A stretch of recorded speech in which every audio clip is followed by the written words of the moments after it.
Selamat berjumpa kembali. Hari ini kita bertemu. Pertama kali saya ingin mengucapkan salam sejahtera bagi kita semua.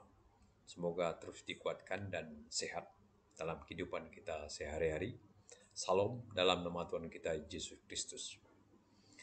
Saya datang kembali ingin menyampaikan informasi sehubungan dengan dilema bangsa Daiban, terutama yang dikaitkan dengan sumber daya alam yang mereka miliki. Jadi pada hari ini saya ingin menyampaikan bangsa Dayak Iban dia memiliki wilayah, tanah, dan harta yang ada di atas tanah. Dan wilayah yang mereka miliki berdasarkan wilayah yang mereka peroleh dari turun ke keturun. Jadi sewaktu orang tua mereka atau kakek nenek mereka terdahulu lah yang meminta wilayah kepada bangsa-bangsa yang memiliki wilayah asal. Nah, makanya kalau bagi masyarakat bangsa Daiban yang tinggal di perbatasan, terutama yang ada di Kecamatan Balahulu dan Kecamatan Batang Lupar, termasuk juga di Kecamatan Badau, itu kebanyakan kalau kita melihat sejarah adalah wilayah dimiliki oleh bangsa Dayak Malau. Nah, karena itu pada hari ini saya ingin menyampaikan perkara yang sedang terjadi pada bangsa Iban, terjadi pada tahun 70 sampai tahun 89, kemudian 1998 atau tahun 2000, ya, tahun 2000 sampai dengan 2006. Ada dua kejadian hal-hal yang menimpa bangsa Dayak Iban, terutama yang berkaitan dengan pengambilan kayu-kayu besar, kayu-kayu log yang dilakukan oleh pihak perusahaan. Saya melihat bahwa di Kecamatan Batang Lupar, Kecamatan Badau, dan Kecamatan Balehulu, pengerjaan log oleh perusahaan, beberapa perusahaan, saya bisa sebut di sini, ada namanya Rimba Ramen, ada Tawang Maju, ada Benua Indah, dan satu perusahaan diantaranya adalah Bumi Raya Utama Group. Mereka mengambil kayu-kayu besar atau kayu log di daerah ketiga kecamatan tersebut. Wilayah-wilayah seperti itu adalah dimiliki oleh atau dipunyai oleh beberapa orang yang memilikinya, yaitu secara komunitas di rumah-rumah panjang. Jadi dengan kata lain bahwa wilayah rumah panjang memiliki wilayah yang di atasnya ada kayu log, di antaranya yang tertanam di situ. Kemudian saya akan menambah sedikit bangsa Daiban yang tinggal di danau, yaitu di dua kecamatan, yaitu di Kecamatan Mbau atau Jongkong dan Kecamatan Bulut Hilir. Di sana ada 4 rumah panjang bangsa Daiban, yaitu rumah panjang Kenrak, rumah panjang Piat, rumah panjang Sungai Jauh, dan rumah panjang Pengelang. Di daerah mereka juga kayunya juga diambil oleh pihak perusahaan. Pihak perusahaan pada saat itu mengambil log kayu. Jadi saya akan memberi pandangan sedikit tentang ini. Saya menyebutnya ini sebagai keadaan terkurasnya kekayaan yang dimiliki oleh bangsa Dayak Iban yang bersumber dari sumber daya alam atau yang bertumpu pada sumber daya alam, terutama kayu-kayu lohnya. Pada tahun 1974, 75 atau 70 sampai dengan 89, pengambilan kayu di daerah-daerah rumah panjang di sekitar Bangsa Iban tadi itu diambil oleh beberapa company.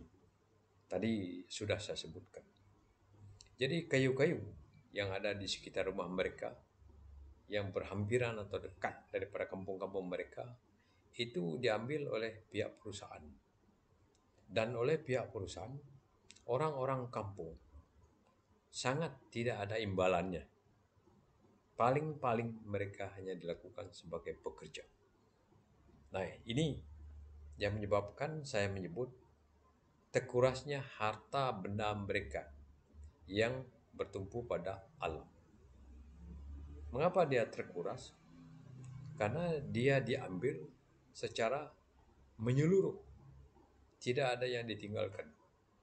Yang tinggal hanya kayu-kayu kecil. Jadi semua kayu-kayu besar di sekitar perkampungan bangsa Daiban, misalnya bangsa Daiban yang tinggal di Lanjak, saya ambil contoh di Tekalong, di Kedungkang, di Meliau, di Manggin, kemudian di Lubuk Bandung. Kayu ini diambil adalah untuk keperluan perusahaan. Orang kampung hanya melihatnya saja. Jadi mereka tidak diberi imbalan. Saya hanya ingat imbalan yang kecil. Hanya diberikan kepada beberapa kampung. Saya ambil contoh. Kampung Meliau dan Kampung Lubuk Bandung. Di Meliau, perusahaan di situ ada 2. Jumlah area yang dikerjakan sekitar 80.000 sampai 90.000 hektar. Kampung Meliau yang ditempati oleh orang Iban sekarang itu hanya mendapat 100 keping seng atau 50 seng. Saya mendengar informasi dari orang tuanya pada saat saya tanya mereka pada tahun 92. Jadi mereka tidak mendapat imbalan apapun. Kayu-kayu besar di pinggir-pinggir sungai di dekat daerah mereka habis ditebang, dijual oleh perusahaan. Nah, kayu itu dikenal dengan kayu loh. Jadi kekayaan-kekayaan yang ada di kampung orang-orang Iban yang dulu memiliki kayu-kayu besar, sekarang kayu-kayu besarnya tidak ada lagi. Jadi mereka pun secara kekayaan tidak diberi pengagihan. Dengan kata lain, kayunya diambil, sisa kerusakannya orang kampung yang diperoleh. Orang kampung yang memperoleh sisa kerusakan itu. Itu daerah yang di danau. Ada juga yang di danau berhampiran dengan kampung itu tadi, tapi di kecamatan lain, yaitu di kecamatan Bau dan kecamatan Baluk, kecamatan Bunut Hilir, yaitu kampung Pengelang, kampung Sungai Jawa di kecamatan Bunut Hilir. Ada perusahaan di sana, perusahaan Benua Indah yang bekerja di sana, mengambil kayu-kayu besar, tetapi orang kampung tidak mendapat imbalan. Tidak ada, hanya diambil saja kayunya. Rumah panjang tidak dibantu, anak-anak sekolah tidak disubsidi. Kayu di kampung, di pinggiran rumah-rumah panjang, di sekitar wilayah mereka diambil. Kayu-kayu besar yang ada di pinggir-pinggir sungai. Demikian juga 2 kampung, 1 kampung di Piak, kecamatan Mbau atau kecamatan Jongkong. Sama, oleh perusahaan diambil kayunya. Tetapi mereka juga sama, tidak mendapat imbalan. Sehingga kayu-kayu besar mereka habis. Kita tahu sekarang, kalau kayu-kayu besar itu masih ada dekat rumah mereka. Dengan kemudahan transportasi seperti ini, dengan adanya peralatan-peralatan yang boleh digunakan untuk mengerjakan kayu seperti ini, sekarang mungkin mereka juga bisa menghasilkan pendapatan yang memadai bagi mereka untuk hidup mereka lebih layak. Itu yang ada di kecamatan Bunut Hilir dan Kecamatan Jongkong. Saya ingin bicara di Kecamatan Badau. Di Kecamatan Badau itu kayu yang diambil lebih ke arah danau, yang diambil kayunya. Jadi kayu-kayu besar yang ke arah danau itu ditebang oleh perusahaan. Dulu dikenal dengan Tawang Maju atau Tawang Meranti, nama perusahaannya yang mengerjakan di situ. Itu kampung-kampung orang Iban yang di pinggir-pinggir rumah mereka, di sisi kanan sungai, itu kayu-kayu besar, kayu loh yang besar. Apa mereka dapat? Tidak ada dapat. Tidak memperoleh imbalan. Jadi terkuras harta benda mereka dari segi kayu besar, itu terkuras. Saya akan nambah lagi satu kecamatan yang kejadian seperti ini, yaitu di Kecamatan Panang. Daerahnya adalah daerah Piam, daerah Tipan, atau daerah Batu Ampar, yang mengarah ke Sungai Kapuas. Itu ada perusahaan, namanya perusahaan Tawang Maju dan Tawang Meranti. Mereka mengambil kayu loh yang dimiliki oleh orang-orang kampung di situ. Di kiri kanan sungai, kayu mereka ambil, kayu-kayu besar. Mereka ambil dan mereka jual. Sama, orang kampung juga tidak diberi bagian yang baik, yang proporsional dalam membagi harta hal yang hidup di atas tanah, yaitu kayu tadi. Itu yang terjadi di Kecamatan Balok, di Kecamatan Empanang. Kemudian apa yang terjadi di Kecamatan Batalupa? Sama kurang lebih, yaitu kampung yang kena loh pengambilan pada zaman tahun 70 sampai 88, yaitu di Kampung Beliau, Kampung Manggin, dan Kampung Lubuk Bandung. Kayu di sekitar rumah mereka, di pinggir sungai, kiri kanan, di hulu dan di hilir rumah, perusahaan ambil. Mereka tidak mendapat imbalan. Seperti yang saya kemukakan tadi, imbalan itu hanya bagi Kampung Beliau, ya. Kampung Beliau sekarang masih ada Beliau tuh, Rumah Panjang, Desa Melembah sekarang, namanya Desa Melembah. Dia hanya diberi seng 100 keping seng. Kemudian Lubuk Bandung hanya diberi 50 keping seng. Nah, Manggin saya tidak tahu. Saya tidak tahu apakah diberi seng atau tidak. Saya pernah pergi ke daerah itu tahun 92. Saya melihat sisa-sisa kayu yang ditebang, yang dijatuh ke sungai, yang dipotong, jatuh tenggelam di sungai. Banyak sekali di dalam sungai itu. Antara Beliau dengan Semangit, kayu yang jatuh antara Beliau dengan Manggin, dan kayu yang jatuh ke air antara Manggin dengan Lubuk Bandung. Jadi kayu loh yang mereka potong, waktu mereka hanyutkan, tetapi tenggelam. Mereka biarkan saja dia tenggelam di sungai, tidak diambil.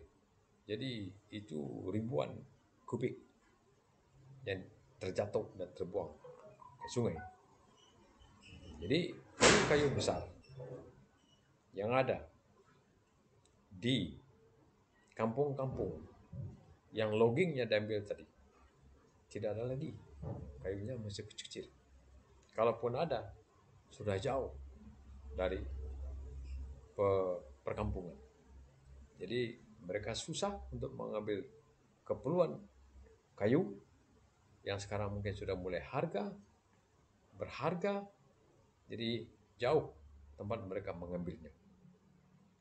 Itu yang pertama tentang kerja kayu yang dilaksanakan oleh perusahaan-perusahaan yang bekerja di sekitar kampung-kampung yang ada di wilayah kecamatan seperti saya sebutkan tadi. Yang terakhir di Kecamatan Balohulu. Saya lihat ada beberapa tempat pengambilan kayu di Kecamatan Balohulu.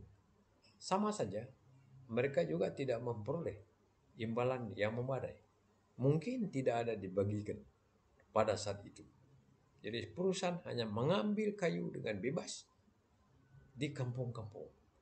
Karena apa? Mungkin kita kampung pada saat itu, orang-orang di kampung pada saat itu belum mengerti atau belum memahami betapa pentingnya keberlangsungan hidup mereka di kemudian hari yang bertumpu pada sumber daya alam, pada kayu.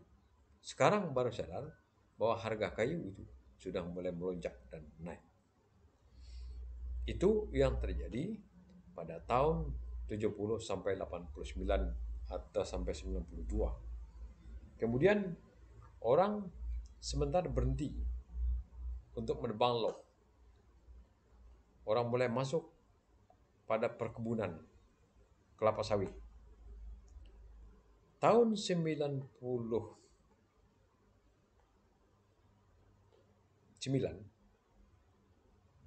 atau 2001, perusahaan sudah mengalihkan pekerjaan atau lapangan usaha mereka ke kebun sawit. Karena kayu sudah tidak ada lagi. Mereka sudah mulai mengarahkan usaha mereka ke sawit. Pada tahun 99,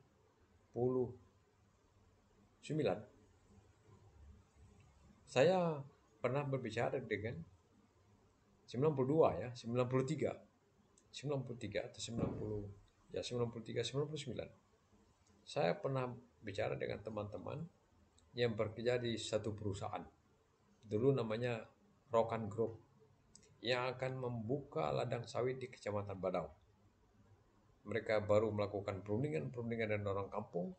Saya tidak tahu bagaimana hasilnya, tapi nampaknya perusahaan tersebut tidak melanjutkan usahanya di Kecamatan Badau.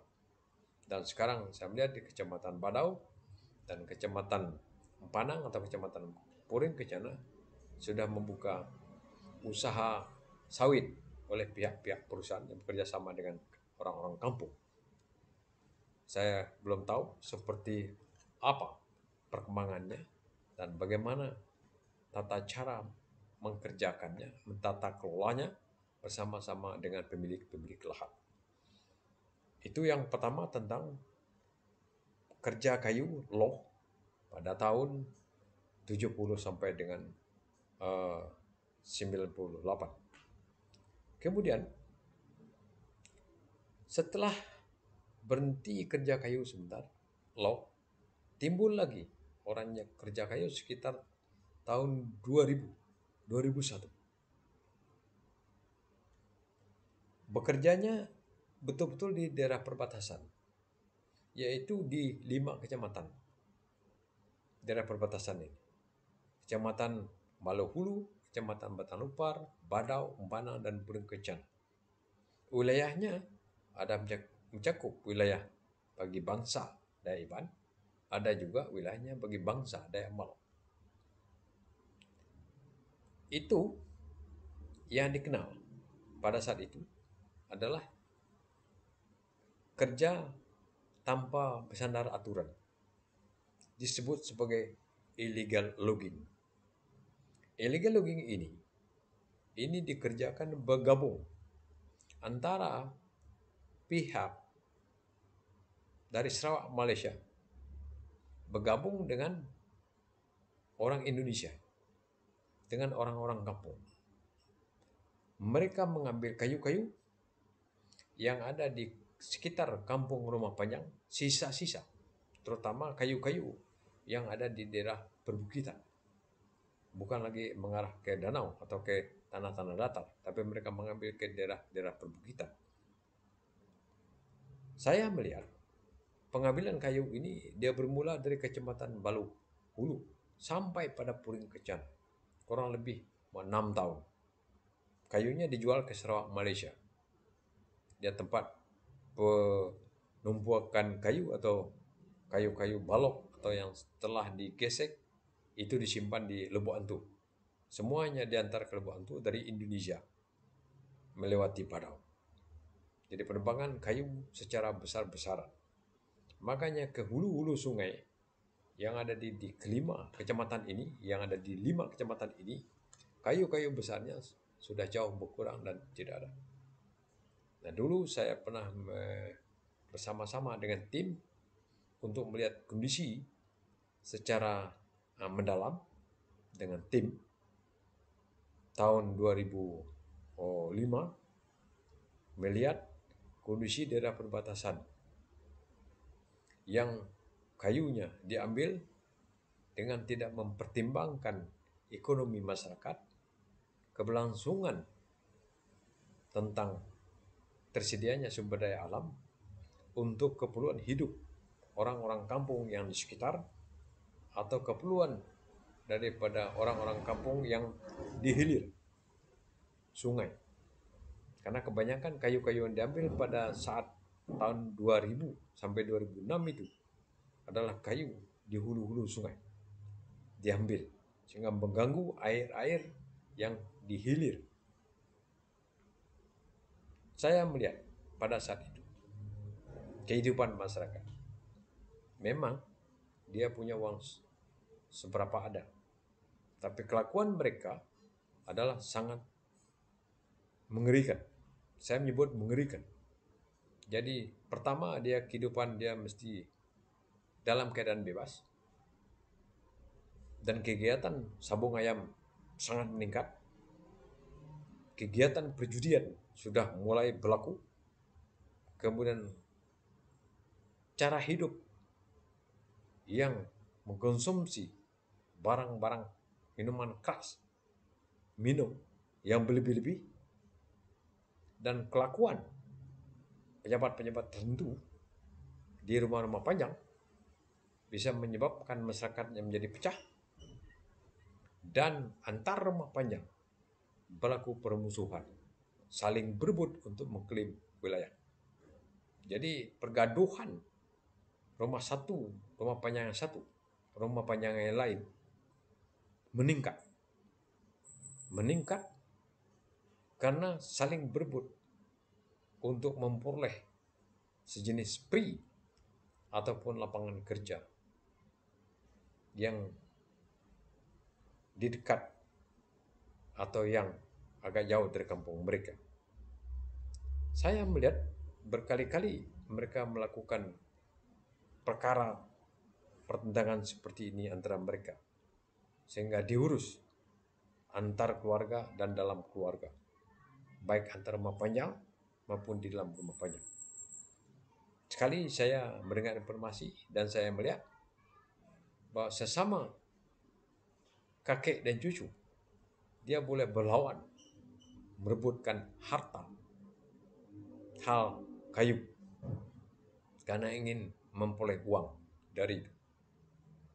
Jadi akibat illegal logging itu, pengambilan sumber daya alam yang tidak tertib secara serampangan akan menimbulkan kerusakan-kerusakan dan gangguan pada masyarakat-masyarakat lokal. Karena mereka sendiri, masyarakat lokal, tidak siap sedia untuk menghadapi situasi yang mendadak seketika ada. Keuangan ada cepat diperoleh, tapi sangat mudah untuk membuang keuangannya di kelang-kelang sabung, di tempat-tempat perjudian, di tempat-tempat orang minum, merusak. Bahkan saya melihat rumah tangga pun bisa pecah akibat illegal logging yang terjadi pada tahun 2001 sampai 2006. Itu dua kejadian yang boleh menguras harta benda yang dimiliki oleh bangsa Daiban yang bertumpu pada sumber daya alam. Ini sebagai pemikiran untuk direnungkan kembali secara bersama-sama, memikirkan bagaimana alam dirancang, digunakan, dimanfaatkan secara betul sehingga dia bisa memberikan manfaat yang baik bagi kita dan penerus kita. Dan kelangsungan hidup secara bersama-sama boleh terjamin dengan adanya pembangunan yang dirancang dan dilaksanakan dengan baik, sehingga penggunaan terhadap sumber daya alam tidaklah serampangan atau boros.